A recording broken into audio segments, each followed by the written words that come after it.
Just like the last example, we are going to prove that this is a rectangle. This time it is on a coordinate grid, and they don't give us the lengths of the sides. We have to find those on our own using the distance formula. They tell us that G is at -3, 0, H is at 3, 2, J is at 4, -1, and K is at -2, -3. So using the distance formula, we find the distance from G to H to be the square root of 40, the distance from H to J to be the square root of 10, K to J to be the square root of 40, and G to K to be the square root of 10. So I'm going to go ahead and write these up here so that we can see them.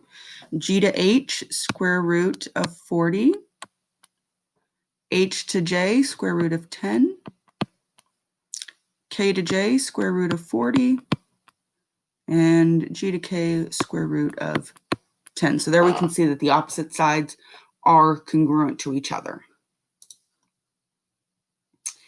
So we know that we have a quadrilateral that is a parallelogram. So next, we're going to determine the length of the diagonals. So we put in our points using the distance formula again for the diagonals, which are going to be G to J and H to K.